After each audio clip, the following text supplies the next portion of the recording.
CPM যে রাজনীতিটা করেছে সেটা খুব চাপিয়ে দেওয়া রাজনীতি। কাউকে লেখার জন্য শহর ছাড়তে হবে এই জিনিসটা ঠিক মেনে নেওয়া যায় না। ধর্ম উন্মাদনাটাকে বন্ধ করা হোক। আমরা তো ওনার চলে যাওয়াটা দেখেছি, সেই জন্য ফিরে আসাটা হয়তো আর একটু ভালো লাগছে। বাম সরকার তাড়িয়ে দিয়ে তৃণমূল সরকারও মোটামুটি ব্যান্ড করে রেখেছিল। এই সরকার কিন্তু ফিরিয়ে আনলো, এনে এখানে প্রোগ্রামটা করালো। 10-15 বছর এত বয়কট দেখেছে, অমুককে বয়কট করে দাও, সিপিএম করে বলে। বিজেপি সরকারকে তো অসংখ্য ধন্যবাদ যে তার জন্য আসতে পেরেছেন। ভীষণ ডাইনামিক, ওকে এতদিন আটকে রাখার কোনো কারণ আমি বুঝিনি।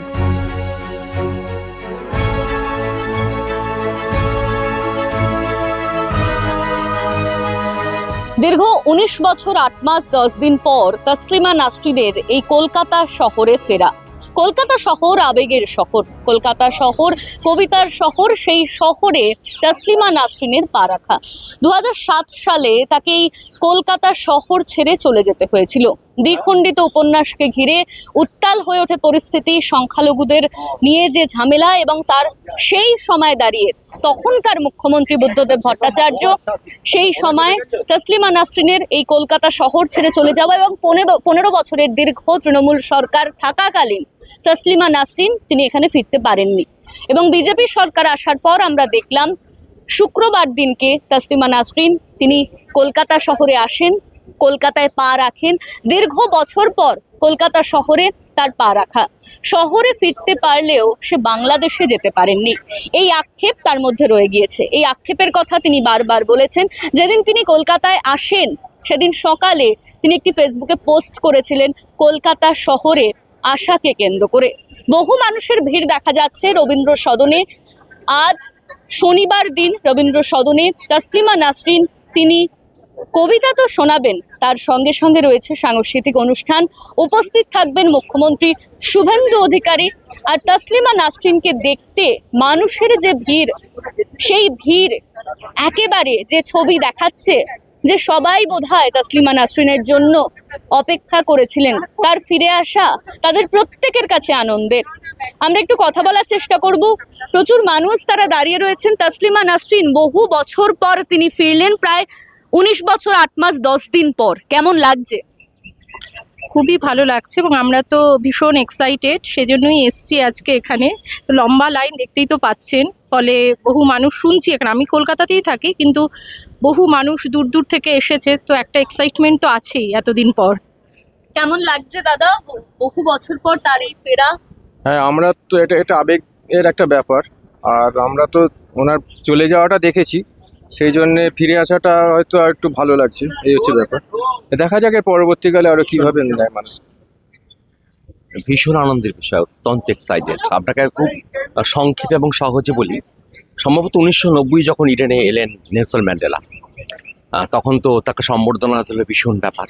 নির্বাচিত কলামে লিখছেন যে একটা মেয়ে দেখতে গেছিল, ওখান থেকে ফেরার পর ওই বর্ণ বৈষম্য মানছি না, মানবো না এসব বলার পর মেয়ে দেখতে গেছিল। মা জিজ্ঞেস করলো মেয়ে কেমন দেখলি? ছেলেরা বলছে মেয়েটা ভালো, একটু শ্যামলা। তসলিমা লিখছেন সে কি রে, সারাদিন যে বললি বর্ণ বৈষম্য নিপদ যাক, সাদা কালো মানছি না মানবো না, এখন মেয়েটা শ্যামলা। এই হচ্ছে তসলিমা নাসরিন। মনে হচ্ছে এই ম্যানিফেস্টেশনটা কলকাতাবাসী করেছে না তসলিমাদি করেছে? মানে এই ভিড়, এই জোয়ার, এতগুলো মানুষ কাতারে কাতারে আসা, বা যেটার খুব একটা পাবলিসিটিও হয়নি, প্রমোশনও হয়নি, রাইট? কার্ড সিস্টেম, তো এক্সাইটিং। এটার মধ্যে একটা আলাদা এক্সাইটমেন্ট আছে।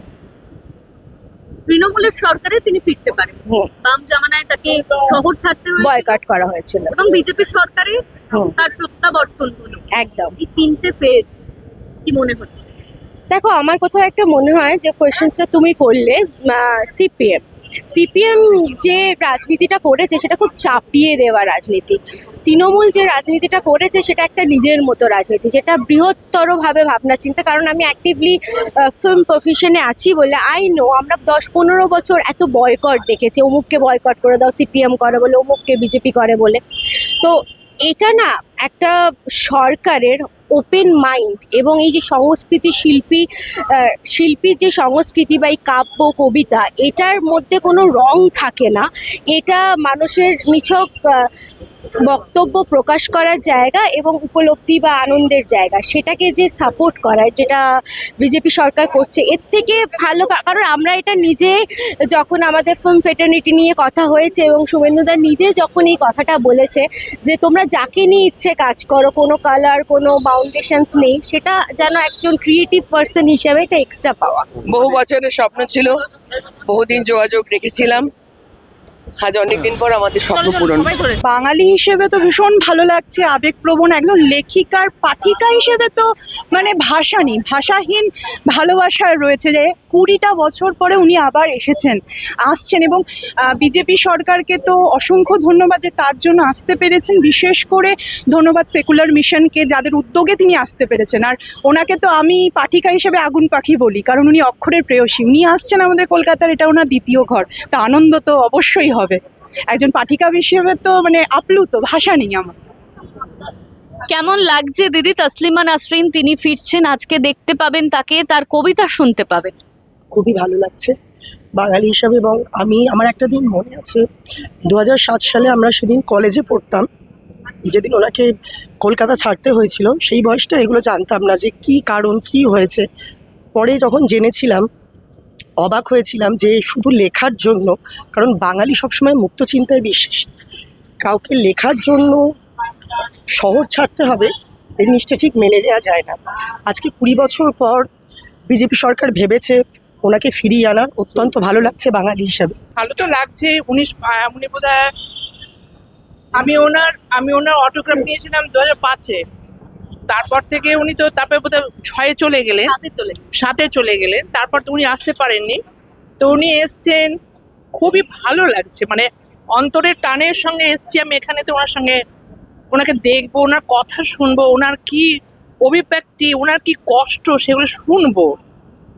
এবং আমরা এখানে এর মাধ্যমে আমরা করতে চাইছি যে ধর্ম উন্মাদনাটাকে বন্ধ করা হোক।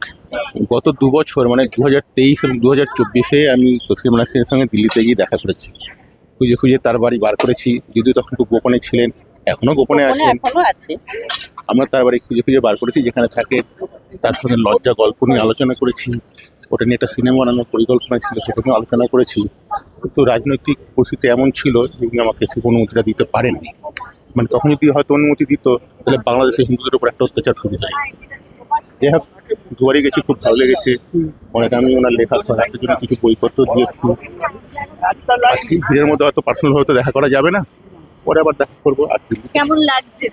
খুবই ভালো লাগছে। আমিও তো গেছিলাম 23 সাল 24 আমরা দুজনে গেছিলাম।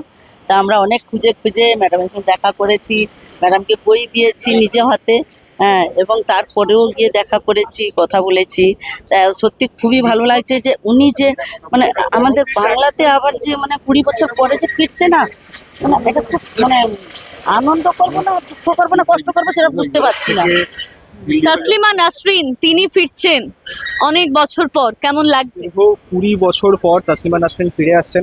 এটা শুধু আমার কেমন লাগা না, এটা বাঙালির কেমন লাগা, আমাদের কলকাতার কেমন লাগা, এবং আমরা সেটা খুব ভালোভাবে বুঝতে পারছি জনপ্লাবিত নন্দন দেখে। আমাদের সকলের খুব ভালো লাগছে। ভেতরে আমরা গিয়ে ওনার কথা শুনবো, ওনার লেখা এতদিন পড়েছি, আজকে সাক্ষাৎ তাকে দেখার সুযোগ আমাদের হবে, তাই আমরা এসেছি। প্রচণ্ড ভালো লাগছে।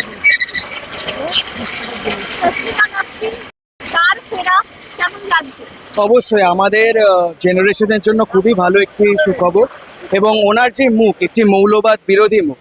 আমরা আশা করি আমাদের ভবিষ্যৎ জেনারেশন যেইভাবে মৌলবাদিতাকে বিরোধিতা করে তসলিমা নাসরিন নিজেকে প্রতিষ্ঠিত করেছে, সেই প্রতিষ্ঠাতাকে আমরা সম্মান করে আমরা একটি জেনারেশন তৈরি করতে পারবো যারা নিজের সাংস্কৃতিক মূল্যবোধ এবং নিজের মূল্যবোধের উপর ভিত্তি করে একটি মৌলবাদ বিরোধী একটি সমাজ তৈরি করতে পারবে। বাম সরকার তাড়িয়ে দিয়ে তৃণমূল সরকারও মোটামুটি ব্যান্ড করে রেখেছিল ওনাকে। প্রায় 19 বছর পরে উনি ফিরলেন। I am a damn follower of Taslima Nasrin, damn follower. মানে এটার মধ্যে দেখলেও 100টা এখনো কবিতা পাবেন। আমি অনেক ওর বই পড়েছি, অনেক বই। আমি লজ্জা পড়েছি, আমি মেয়েবেলা পড়েছি। ভীষণ ডাইনামিক, ভীষণ ডাইনামিক। ওকে এতদিন আটকে রাখার কোনো কারণ আমি বুঝিনি। মানে এখন এটাই চাই, যদি উনি এখানে স্থান পান, জায়গা পান, তাহলে আমাদের অনেক কিছু কলকাতা আরও পাবে। অসম্ভব একটা মানে এক্সাইটমেন্ট হচ্ছে, কারণ তসলিমা নাসরিন যেন মানে আমার মনে হয় মহিলাত্ব যে ব্যাপারটা, তাতে একটা শেষ কথা। ওনার যে আবেগ, ওনার যে ফিলিং, আমি চাই কলকাতা তাতে ভাসুক। কলকাতা উনি যে ফিরেছেন, ভারতবর্ষে এসেছেন, কলকাতায় এসেছেন, এবং আমরা যে কলকাতা ওনাকে এই প্রথম একটা বড় অনুষ্ঠান রবীন্দ্র সদনে উনি করতে যাচ্ছেন আজকে, খুব ভালো, ভীষণ এক্সাইটেড আমি।